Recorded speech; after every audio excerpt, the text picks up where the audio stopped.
Rahim. Assalamualaikum warahmatullahi wabarakatuh.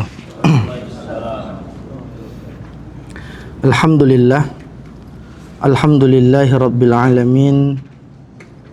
Wa bihi nasta'in ala umurid dunya waddin. Ashhadu an la ilaha illallah wa ashhadu anna Muhammadan abduhu wa rasuluh alladzi la nabiyya wala rasula ba'dah. Para jamaah yang dirahmati oleh Allah Subhanahu wa taala, kita bermohon kepada Allah Subhanahu wa taala, Allahumma inna nas'aluka ilman nafi'a wa rizqan thayyiba wa amalan mutaqabbala. Ya, kita berlindung kepada Allah Subhanahu wa taala, kita meminta kepada Allah ilmu yang bermanfaat, rezeki yang halalan, thayyiba, mubarakan, dan amalan yang diterima di sisi Allah Subhanahu wa taala. Dan juga kita berlindung, Allahumma inni a'udzubika min ilmin la yanfa' wa min qalbin la yakhsha' wa min nafsin la tashba' wa min du'ain la yusma'. Kita berdoa meminta perlindungan kepada Allah dari ilmu yang tidak bermanfaat, dari hati yang sulit untuk khusyuk dalam beribadah, dan dari hawa nafsu yang tidak pernah puas. Kita berlindung dari itu semua. Dan kita juga berlindung kepada Allah Subhanahu wa taala wa min du'ain la yusma', dari doa yang tidak didengar. Ya, artinya doa yang tidak diijabah. Intinya kita berharap agar Allah Subhanahu wa taala memberikan keberkahan kepada kita dimanapun kita berada. Wa asa an yaj'alana mubarakan aynama kunna. Kita meminta kepada Allah agar Allah menjadikan kita senantiasa diberkahi dimanapun kita berada. Kemudian jamaah sekalian, pada kesempatan pertemuan sebelumnya kita sudah bahas bab yang ke-9 dari kitab Riyadhus Shalihin, yakni bab tentang at-tafakkur. Ya, bab tentang tafakkur, yaitu bagaimana kita bertafakkur terhadap ciptaan Allah Subhanahu wa taala, ayat-ayat tanda kebesaran Allah Subhanahu wa taala, tanda keagungan Allah Subhanahu wa taala. Di antara dalil yang dibacakan oleh teman-teman kemarin, misalnya di dalam surah At-Talaq ayat 12, ya, Allahul ladzi khalaqa sab'a samawati wa minal ardi mithlahun. Allah yang menciptakan 7 lapis langit, 7 lapis bumi, dan yang semisal dengannya. Wa ikhtilaful laili wan nahar. Di dalam ayat yang lain juga disebutkan Allah yang menetapkan pergantian malam dan siang hari. Ini semua menandakan tentang betapa agungnya kekuasaan Allah Jalla wa Ala. Min jihati anna al-laila muzlimun wan nahara mudhi. Bagaimana kita perhatikan malam itu dijadikan tandanya adalah kegelapan, dan siang itu penuh dengan cahaya. Disebutkan dalam surah Al-Isra ayat 12, wa ja'alna al-laila wan nahara ayatain famahawna ayatal laili wa ja'alna ayatan nahari mubsirah. Dan juga kita melihat betapa besarnya kekuasaan Allah Subhanahu wa taala tentang penciptaan langit dan bumi ini, ikhtilafuhuma fit tuli wal qisari. ahyanan yatulul lailu wa ahyanan yatulun nahar wa ahyanan yatasawayani. Tentang ukuran panjangnya malam dan siang. Di beberapa daerah, di beberapa benua bisa jadi siangnya lebih panjang dari malam. Daerah mana itu, Pak? Yang siangnya lebih panjang dari malam? Banyak ya. Di sini juga bisa ya. Musim panas atau musim dingin itu? Musim panas maka siangnya lebih panjang dari malam. Kalau musim dingin malamnya lebih panjang. Masya Allah.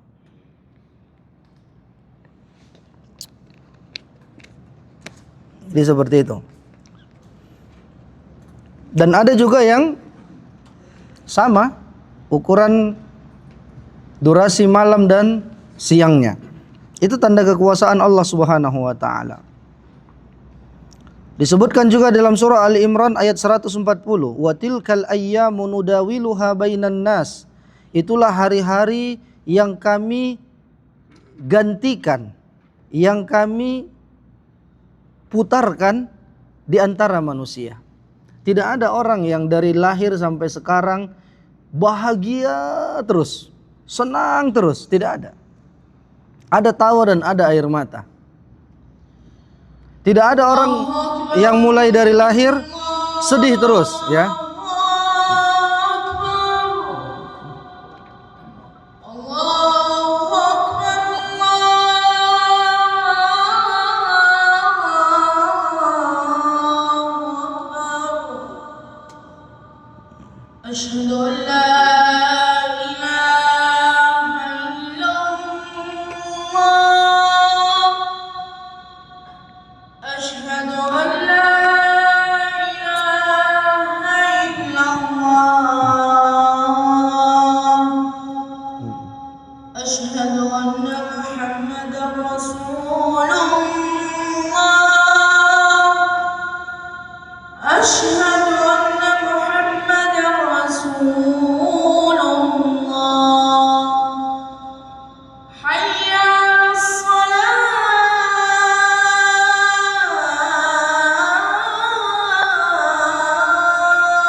Allah Subhanahu wa taala sebutkan di dalam surah Ali Imran ayat 140, "Wa tilkal ayyamu nudawiluha bainan nas." Begitulah hari-hari di mana kami gantikan hari-hari tersebut, keadaan tersebut bagi manusia. Begitu juga misalnya posisi seseorang di tempat kerjanya.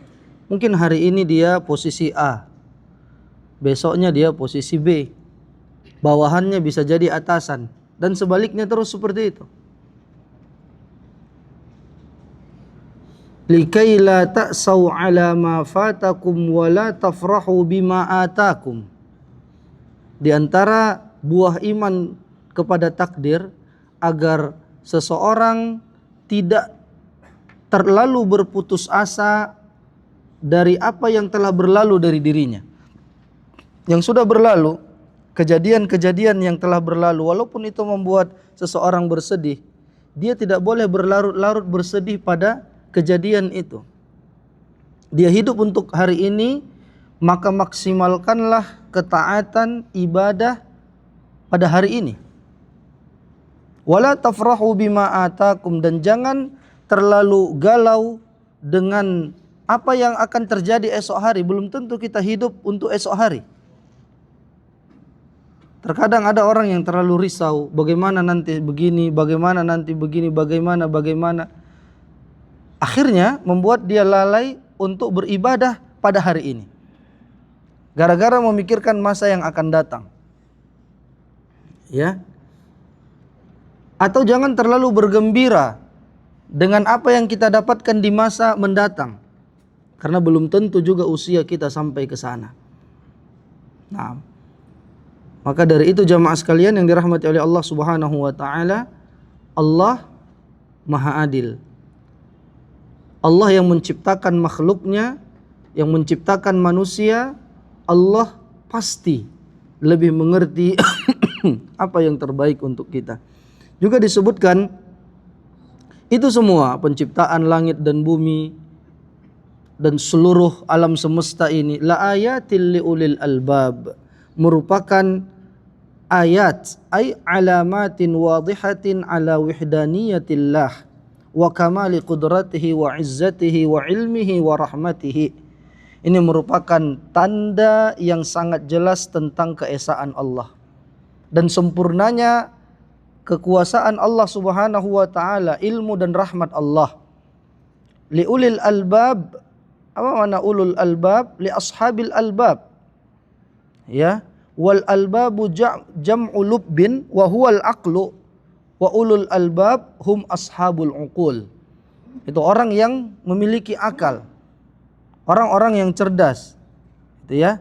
Wa dzalika li'annal aqla lubbun, ya, wal insanu bila aqlin qusyurun bila lubbin. Karena orang-orang yang dikatakan bahwa akal itu adalah lub. Akal dengan lubbun itu artinya sama. Sehingga ketika orang-orang mendustakan dan tidak mentauhidkan Allah Subhanahu wa taala, makanya ditegur, afala ta'qilun? Kenapa kalian tidak berakal? Walaupun dia dari sisi akademiknya mungkin cerdas, tapi dia tidak mentauhidkan Allah Subhanahu wa taala, tidak mau beribadah kepada Allah Subhanahu wa taala. Kaum Ad itu bukan orang-orang yang bodoh, Pak. Mereka punya keahlian di dalam teknik, keahlian di dalam membuat satu bangunan, ya. Wa yanhituna minal jibali buyuta. Posturnya besar-besar, orangnya juga banyak yang cerdas. Mereka memahat bebatuan itu menjadi istana-istana. Lalu mereka katakan, man asyaddu minna quwwatan, siapa lagi orang yang lebih kuat dari kami? Nah, tetapi karena dia tidak mentauhidkan Allah, mereka mendustakan nabi yang diutus kepada mereka, akhirnya mendapatkan akibat yang buruk. Taib.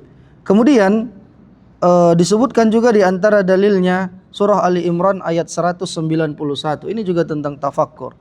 Alladzina yadhkurunallaha qiyaman wa qu'udan wa 'ala junubihim. Ay yadhkurunallaha fi kulli halin qiyaman wa qu'udan wa 'ala junubihim. Mereka adalah orang-orang yang berzikir, beribadah kepada Allah dalam keadaan dia berdiri, dalam keadaan duduk, dalam keadaan berbaring. Dia tetap dalam keadaan berzikir kepada Allah Subhanahu wa taala. Zikir ini ada dua jenis. Ada namanya zikir mutlak dan ada zikir muqayyad. Ya. Kalau zikir mutlak itu adalah fi kulli waqtin wa huwa alladhi yushra'u lil insani daiman. Jadi zikir mutlak itu kapan saja Bapak boleh berzikir, Bapak boleh beristighfar. Kita ucapkan misalnya apa? Subhanallah walhamdulillah wala ilaha illallah wallahu akbar. Ini kapan saja kita ucapkan boleh. Berapa saja jumlahnya, la hududalahu, tidak ada batasannya. Sambil jalan kaki, ya, selama dia tidak di toilet, ya, selama dimanapun dia berada, silakan dia berzikir. Mungkin di kendaraan, ke tempat kerja, istirahat sebentar, subhanallah, alhamdulillah, wala ilaha illallah, wallahu akbar, subhanallah, alhamdulillah, wala ilaha illallah, wallahu akbar. Dan zikir ini yang akan membantu kita untuk mudah di dalam melakukan amal saleh yang berikutnya. Ketika ada seorang yang mengatakan kepada Nabi, mengadu kepada Nabi, inna syara'i al-islami laqad kathurat alayya wa inni kabirun fa'ausini. Ya Rasulullah, ini syariat Islam sudah banyak yang ditetapkan bagi kita, khususnya bagi saya yang sudah lanjut usia, kata sahabat ini. Lalu Nabi katakan, di antara tipsnya, la yazalu lisanuka ratban min zikrillah. Hendaknya lisanmu itu senantiasa basah dengan zikrullah. Dan ini harus kita biasakan, jemaah. Harus kita paksa diri kita. Istighfar, astaghfirullah, astaghfirullah, astaghfirullah, astaghfirullah, astaghfirullah. Astaghfirullah wa atubu ilaih. Karena hanya ada dua keadaan. Kalau bukan lisannya berzikir, maka lalai. Kalau hari-hari, kalau waktu kita tidak diisi dengan kebaikan, maka akan masuk waswas syaitan. Ya, jadi seperti itu. Ini zikir yang sifatnya mutlak. Dalam setiap keadaan, mau berapapun antum bilang subhanallah walhamdulillah wala ilaha illallah wallahu akbar, silahkan. Istighfar juga demikian. Nabi beristighfar 70 sampai 100, itu bukan batasan. Silahkan antum beristighfar. Baru ada namanya zikir muqayyad.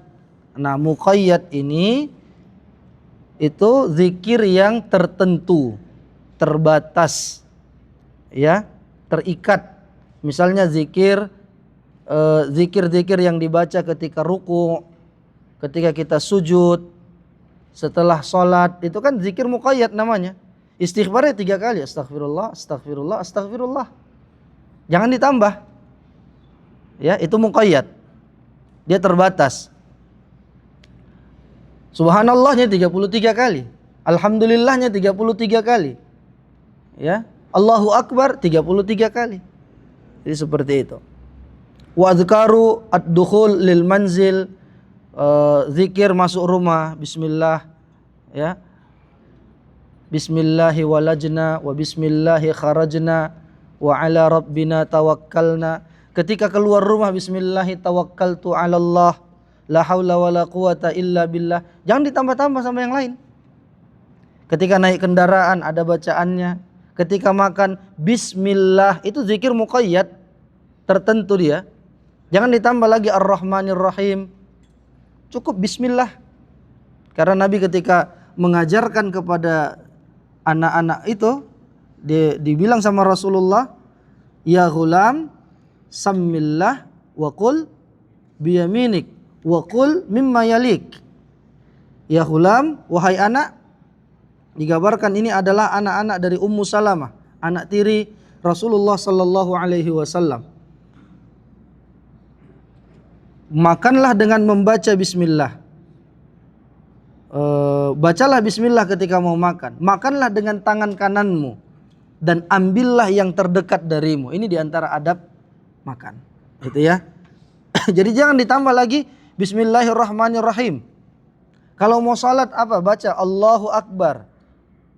Jangan lagi baca astaghfirullah, astaghfirullah, qul a'udzu birabbin nas, alif lam mim, zalikal kitabu la raiba fih, qul huwallahu ahad. Banyak dibaca-baca sama orang.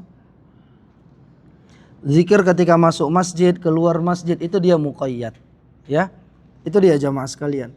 Jadi seorang diharapkan agar senantiasa berzikir kepada Allah Subhanahu wa taala, karena kita senantiasa mendapatkan wasawisus syayatin, ya, waswas syaitan.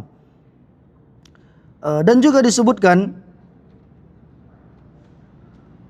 wa yatafakkaruna fi khalqis samawati wal ard yaqulun rabbana ma khalaqta hadza batila.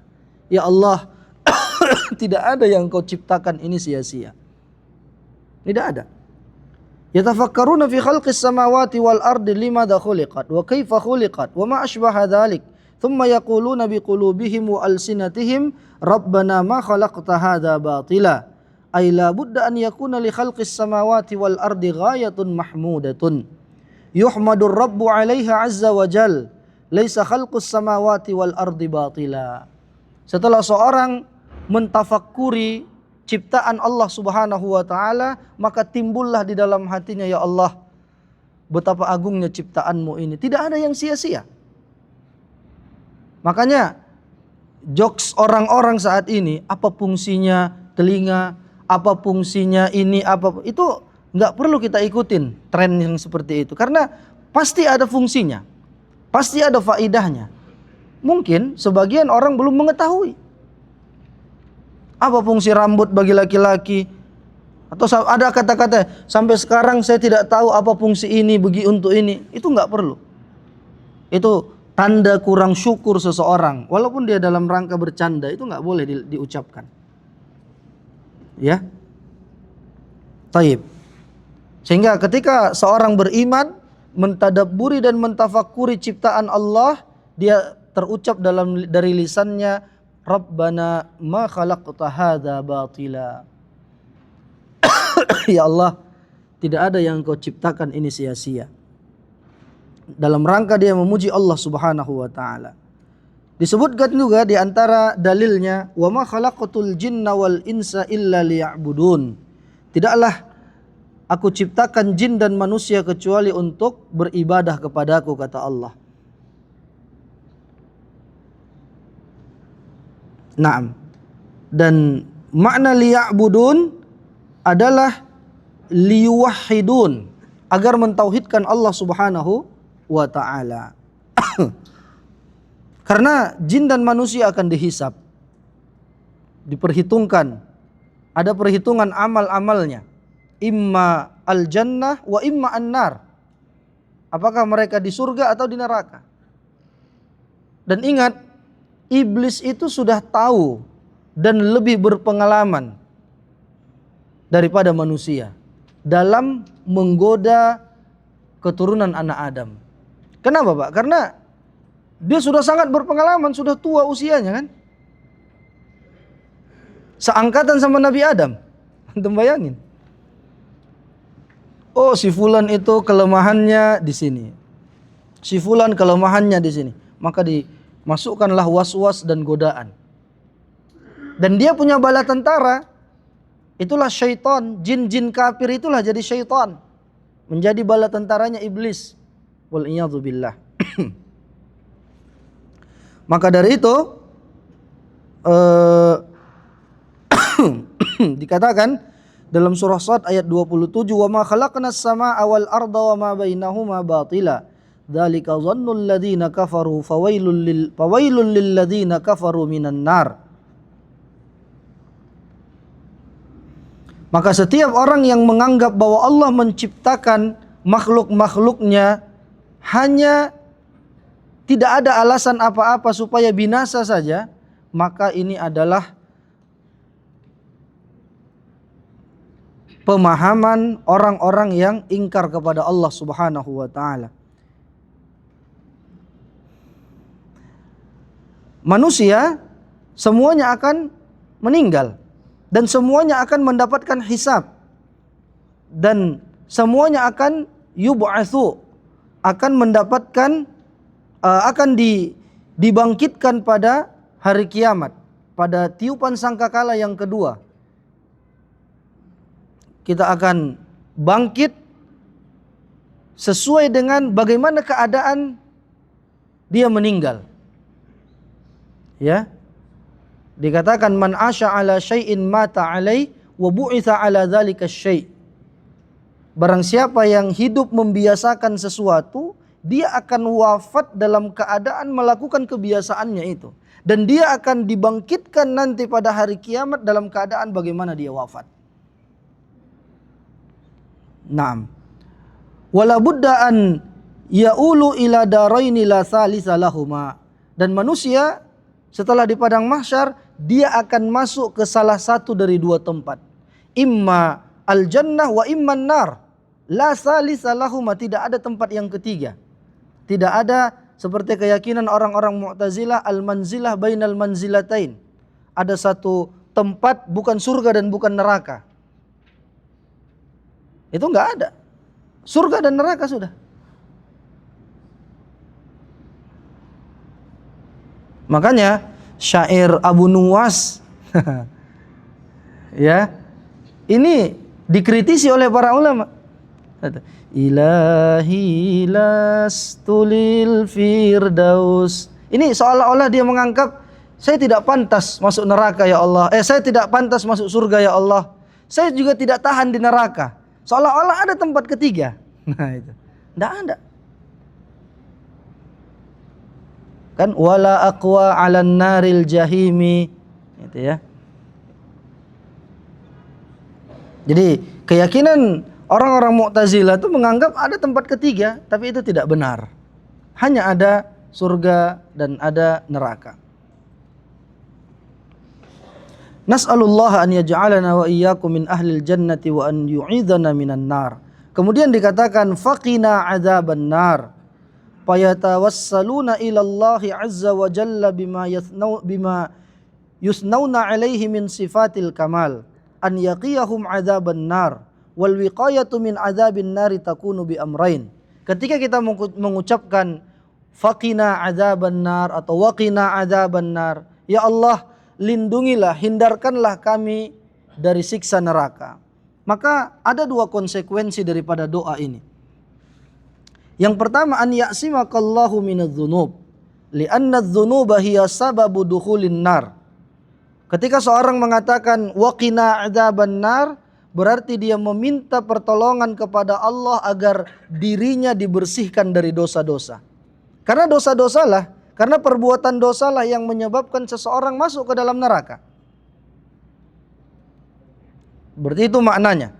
Ketika kita berdoa Rabbana atina fid dunya hasanah wa fil akhirati hasanah wa qina adzaban nar. Apa makna wa qina adzaban nar? Awalan an ya'simakallahu minadz-dzunub. Engkau meminta kepada Allah agar dibersihkan dari dosa-dosa. Al-amru tsani an yamunnallahu 'alaika idza asaita bit-taubati wal iqla' li'annal insana basyarun la budda an ya'si. Yang kedua maksudnya, konsekuensi dari doa itu adalah engkau meminta kepada Allah agar diterima taubatmu. Ya, agar diterima taubatmu dan agar engkau diterima taubatmu. Kenapa? Karena manusia, semua kita adalah manusia biasa, pasti ada dosanya. Pasti pernah bermaksiat. Tetapi walakin nababat taubati maftuhun walillahil hamd. Tapi engkau meminta kepada Allah agar pintu taubat selalu terbuka untukmu. Itu ya. Begitu dia berdosa, langsung bertaubat. Langsung istighfar. Karena ada bisikan syaitan itu, nanti juga buat dosa lagi. Ini sudah berulang perbuatan maksiatnya. Ini bisikan syaitan. Lihat dalam surah Az-Zumar ayat 53 Allah katakan, "Qul ya ibadiyalladzina asrafu ala anfusihim la taqnatu min rahmatillah innallaha yaghfirudz dzunuba jami'a."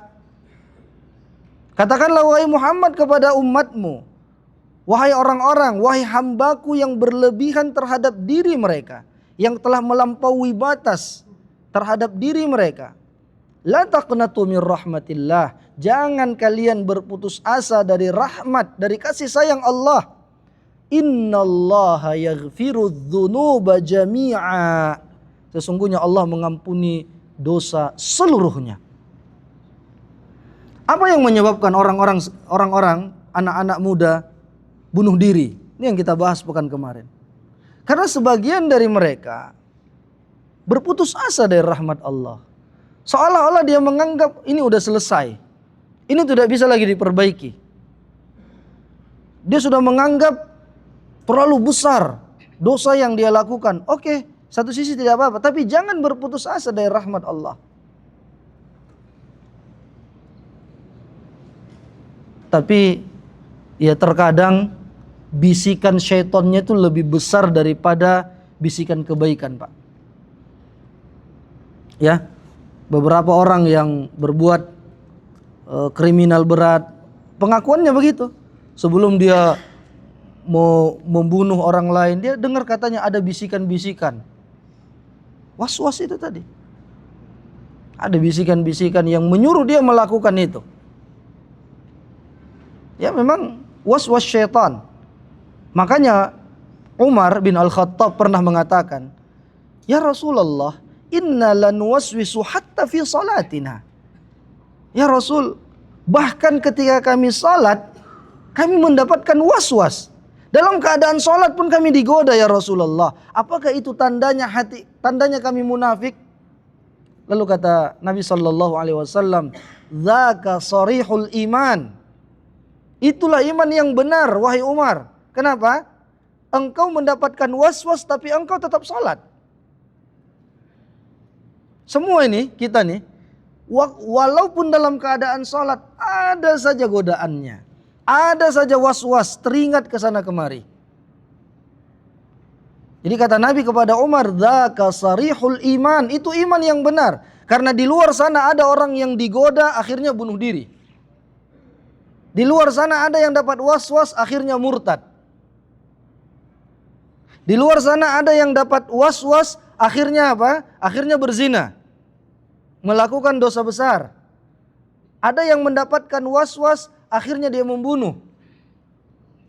Ada yang mendapatkan was-was akhirnya nggak mau sholat. Bahkan ada yang mengatakan dia benci dengan takdir Allah yang ditetapkan untuknya. Akhirnya dia nggak mau sholat. Ada yang begitu, Pak. Karena mendapatkan was-was tadi. Ada yang udah mau berangkat ke masjid dapat was-was nggak jadi berangkat. Ada yang sudah di masjid pun tetap dapat was-was. Nah itu tingkatannya berbeda satu sama lain. Ya, kadang kita di posisi ini, kadang kita di posisi itu. Jadi bersyukur antum dapat was-was tapi udah salat berjamaah, masih salat. Berarti kan udah banyak was-was yang dilewatin oleh dia itu. Ketika ngaji pun dapat was-was, tapi alhamdulillah tetap istiqomah, tetap ngaji. Ngaji 5 ayat, iseng kan, buka ada chattingan, nggak sadar udah 10 menit. Nggak sadar udah setengah jam. Begitu. Jadi ya memang tiap hari kita ini harus berjuang.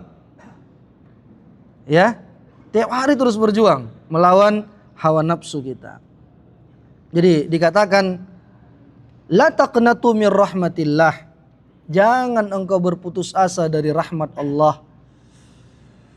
Mahma amilta minal ma'asi, idza raja'ta ila Allahi wa tubta taballahu 'alaik. Walakin in kanatil ma'siyatu tata'allaqu bi adami fala budda minal istibra'i min haqqihi imma biwafaihi aw biistihlalihi minhu li'annahu haqqun adamiyun la yughfar. Walaupun engkau melakukan maksiat seberapa banyak pun dosa itu, ketika engkau kembali kepada Allah, engkau bertaubat, Allah akan menerima taubatmu. Kita nih pasti punya riwayat kesalahan-kesalahan, maksiat-maksiat, dosa-dosa itu pasti. Tapi tetap bertaubat. Tetap beristighfar, tetap beristighfar. Ya. Tapi kalau maksiat itu, dosa itu berkaitan dengan hak-hak anak Adam, maka kita harus meminta keikhlasan dari dia, meminta pembebasan dari dia. Jangan pula antum antum hutang 100.000 harus itu antum istighfar, nangis-nangis, ya Allah terimalah taubatku ya Allah, tapi nggak dibayar hutangnya, sama aja. Nggak bisa. Ya. Atau cukup ana salaman aja Zat sama dia Zat, kan dosanya udah terhapus gitu kan. Enggak, utangnya tetap harus dibayar. Itu ya. Fahaqqullahi yaghfiruhu mahma azuma wa haqqul adami la budda an tastabra'a minhu imma bi ibra'in au ada bi khilafi haqqillah. Tapi kalau dosa-dosa itu berkaitan dengan hak Allah, sebesar apapun itu, kalau hamba itu bertaubat dan beristighfar, Allah akan berikan ampunan. Tapi kalau itu hak manusia, antum harus minta pembebasan, tunaikan atau minta keikhlasan dari mereka. Ya. Nah, jadi itu jamaah sekalian. Wa ma'a hadza law furida annaka lam tudrik sahibaka wa lam ta'rifhu aw lam tatamakkan min wafaiha li'annaha darahimu katsirah wa laysa 'indaka wafa wa 'alima Allahu min niyatika annaka shadiqun fi taubatik fa innallaha yatahammalu 'anka yaumal qiyamah wa yurdi sahibak. Kata Syekh Utsaimin begini, kalau seandainya kejadiannya seperti ini, engkau punya hutang kepada seseorang dalam jumlah yang banyak, tapi engkau tidak tahu lagi di mana rimbanya orang yang engkau hutangi itu tadi. Tidak tahu juga kerabat-kerabatnya. Dicari sudah tidak tahu. Atau dia tahu tapi dia memang tidak sanggup sama sekali untuk membayarkan itu. Maka dia harus berusaha.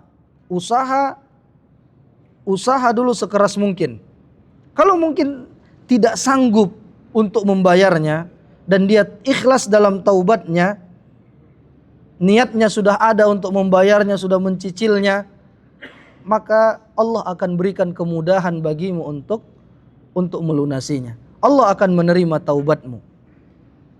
Tapi tetap harus ada i'tikad baiknya. Jadi seperti itu jamaah sekalian. Di antara dalil tentang tafakkur ini juga disebutkan tentang al-ibil, ya. Afala yanzuruna ilal ibili kaifa khuliqat wa ilas samai kaifa rufi'at wa ilal jibali kaifa nusibat wa ilal ardi kaifa sutihat.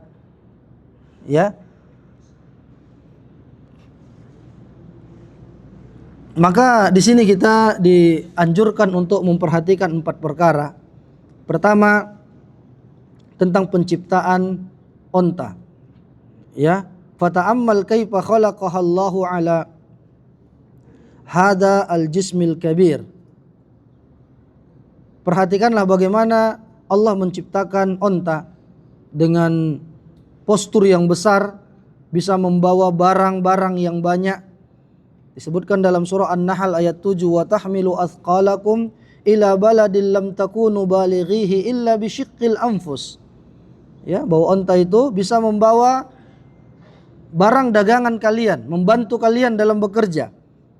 Hadhil ibil al-kabirah al-ajsam al-qawiyah.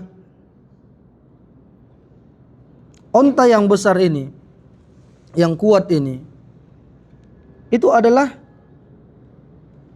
ciptaan Allah Subhanahu wa taala, dan Allah Subhanahu wa taala jadikan onta itu tunduk kepada manusia. Apalagi yang dipelihara dari kecil misalnya, dia akan tunduk walaupun kepada anak kecil. Padahal kalau dia melawan mungkin manusia kalah. Tapi itulah kekuasaan dan rahmat Allah. Allah jadikan makhluk-makhluk yang lain itu untuk keberlangsungan hidup umat manusia, ya. Maka disebutkan dalam surah Az-Zukhruf ayat 13, subhanalladzi sakhkhara lana hadza wa ma kunna lahu muqrinin. Maha suci Allah yang telah menundukkan ini untuk kita. Seorang bisa bawa kendaraan, bus besar, kontainer, padahal postur dia dibandingkan muatan itu jauh berbeda. Tapi Allah Subhanahu wa taala berikan kemudahan kepada kita. Itulah makanya kita baca doa, naik kendaraan itu subhanalladzi sakhkhara lana hadza. Naam. Dan seterusnya. Jadi itu jamaah sekalian. Kemudian yang kedua, wa ilas sama'i kaifa rufi'at. Di antara yang perlu kita tafakuri dari ayat ini tentang langit. Bagaimana langit itu diangkat oleh Allah Subhanahu wa taala. Langit yang sangat indah, yang sangat agung diangkat oleh Allah Subhanahu wa taala tanpa adanya tiang-tiang. Sampai bangsa jin mengatakan, padahal mereka adalah bangsa yang kuat, wa anna kunna naq'udu minha maqa'ida lis-sam' faman yastami'il ana yajid lahu shihabar rasada. Ya. Jadi bangsa jin itu juga tidak bisa berlama-lama karena ada di antara mereka yang mencuri kabar dari langit, mendengarkan pembicaraan apa yang Allah sampaikan kepada para malaikatnya, lalu setelah mereka mendengarnya samar-samar, lalu mereka bungkus dengan 100 kedustaan, lalu mereka sampaikan ke telinga-telinga para dukun. Makanya terkadang apa yang disampaikan dukun itu bisa benar sesuai dengan fakta yang ada, tapi dibungkus dengan 100 kedustaan. Ya. Jadi itu jamaah sekalian. Dan wa fi hadhihi samawati min ayatillahi azza wa jalla asy-syai'ul kabir.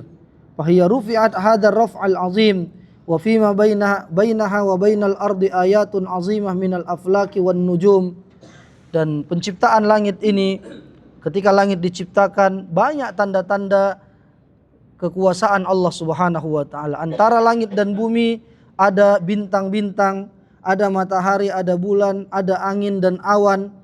Dan itu semua kalau kita bayangkan, kita tafakuri betapa Allah Maha Kuasa atas segala sesuatu.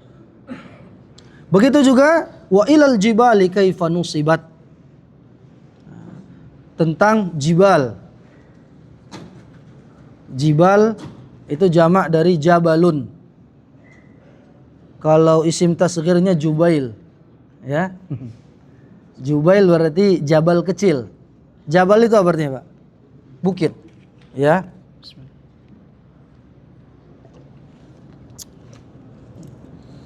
Ini juga merupakan tanda kekuasaan Allah Subhanahu wa taala. Terlebih di sini ya, bagaimana kita lihat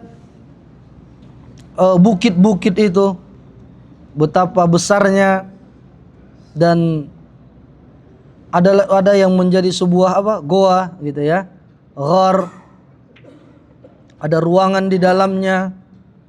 Ini menandakan bahwa Allah Subhanahu wa taala Maha Kuasa atas segala sesuatu. Dan bagaimana Allah Subhanahu wa taala memberikan kemudahan kepada Nabi Nuh, padahal sampan yang beliau buat adalah berasal dari papan saja.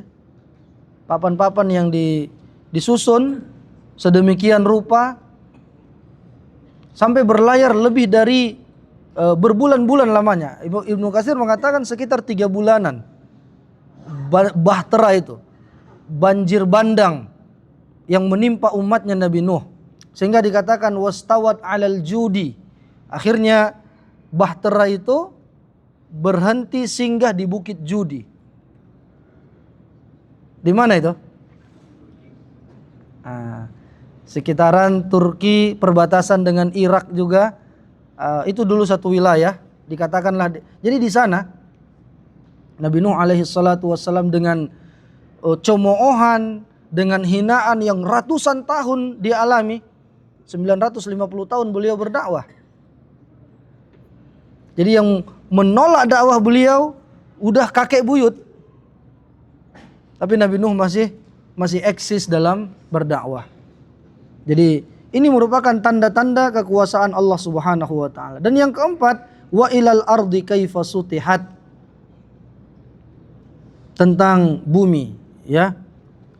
Itu juga merupakan tanda-tanda kekuasaan Allah Subhanahu wa taala, ya. Banyak sekali hikmah yang bisa kita ambil.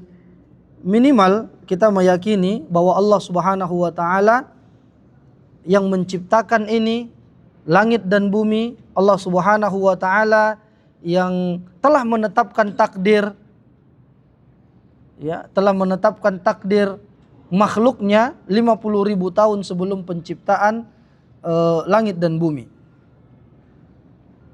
Kemudian ma'asyiral muslimin yang dirahmati oleh Allah Subhanahu wa taala, di sini juga disebutkan tentang tafakkur, ya. Firman Allah di dalam surah Muhammad ayat 10. Afalam yasiru fil ardi fayanzuru kaifa kana aqibatul ladzina min qablihim dammarallahu alaihim walil kafirina amsaluha.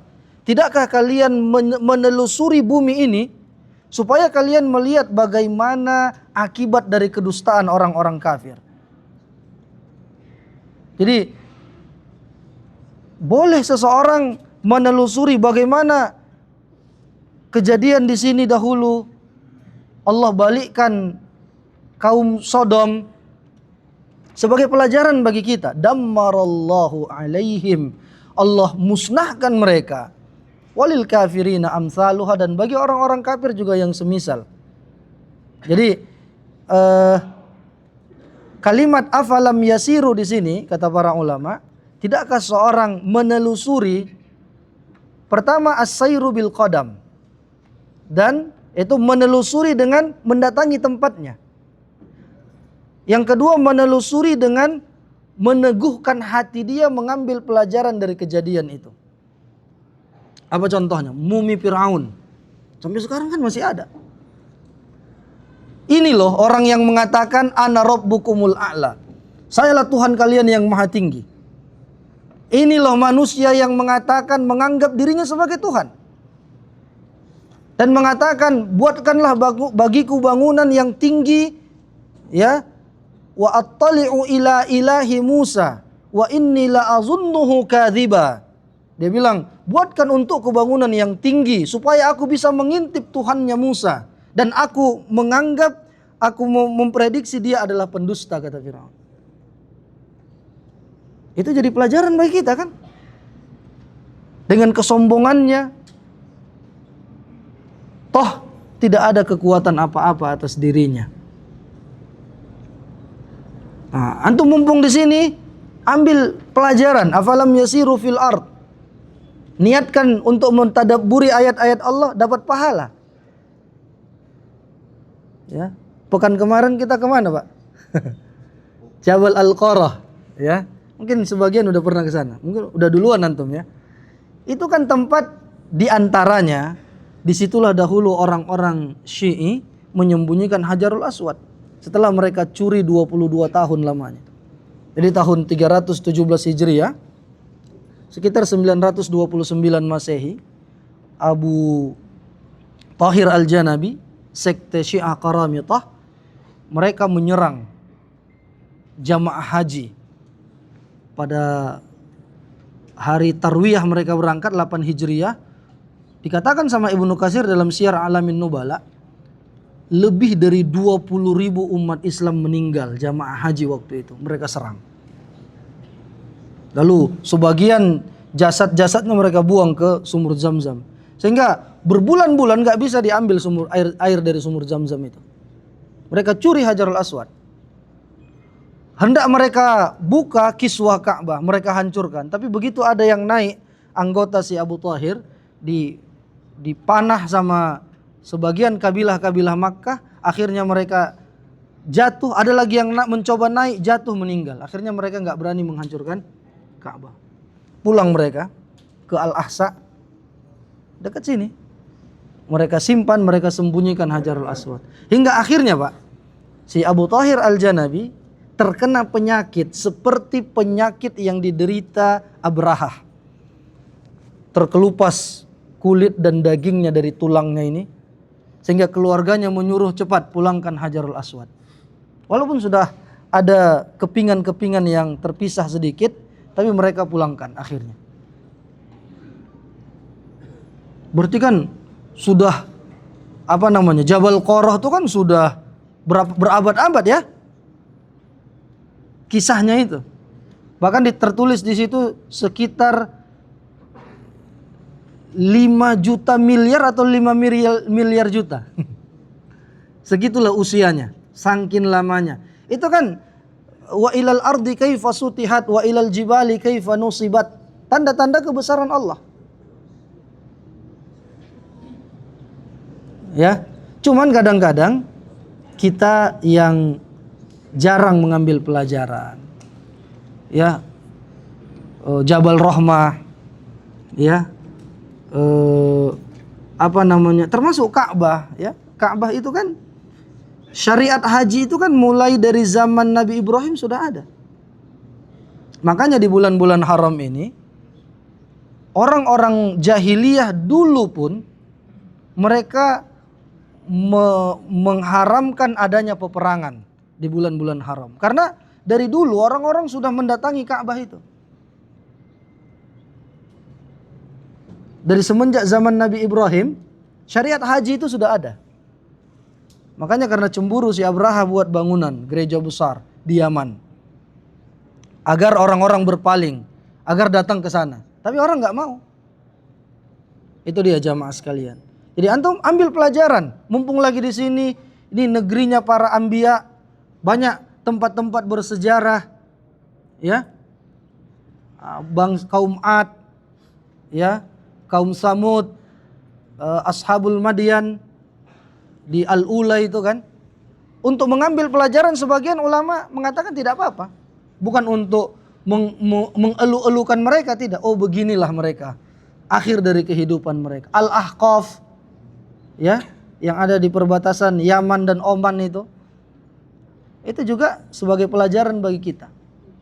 Apa yang kita rencanakan Al-Aqsa, ya, insya Allah. Kapan targetnya Bu Fahri? Tahun depan, ya, insya Allah. Nah, jadi ya harus kita ini untuk mengamalkan ayat ini kan. Afalam yasiru fil ardi fayanzuru kaifa kana aqibatul ladzina min qablihim. Ya daripada ke tempat-tempat ke Eropa sana yang mungkin minim sejarah islaminya mungkin begitu, ya. Walaupun ada, tapi kan tentu biayanya lebih mahal. Lebih mahal dan alasan-alasan yang lain lah begitu, ya. Mumpung lagi di sini, maka gunakan itu untuk mengamalkan bab yang ke-9 dari Riyadhus Shalihin untuk mentafakuri ayat-ayat Allah Subhanahu wa taala, tanda kebesaran Allah. Imma bil qadam wa imma bil qalbi. Bisa dengan mendatanginya atau minimal dengan melalui hati kita. Ketika membaca ayatnya, membaca sejarahnya, hati kita itu tunduk dan hati kita merasa betapa agungnya kekuasaan Allah. Yang terakhir disebutkan dalam surah Yusuf ayat 111, laqad kana fi qasasihim ibratul liulil albab. Kisah-kisah mereka itu sebagai pelajaran bagi orang-orang yang memiliki akal. Bahkan ana dengar kabarnya di Indonesia itu ada satu desa yang dibalikkan gara-gara homoseksual, ya. Ada di arah mana, Pak? Pulon, apa nama desanya? Negeta. Nah, Jawa Tengah, ya. Jadi sejarah mungkin berulang apabila kemaksiatannya berulang. Wal iyadzu billah. Ya. Jadi kisah-kisah umat terdahulu itu sebagai pelajaran bagi kita. Nah, demikian yang bisa kita sampaikan. Mudah-mudahan ini bermanfaat dan menjadi keteladanan bagi kita jamaah sekalian. Wa asa an yaj'alana mimman yastami'una al-qaula fayattabi'una ahsanah. Ini kita selesai jilid pertama dari syarah Syekh Utsaimin. Insyaallah kita akan masuk jilid kedua, bab yang berikutnya, hadis-hadis yang berikutnya. Wassalamualaikum warahmatullahi wabarakatuh.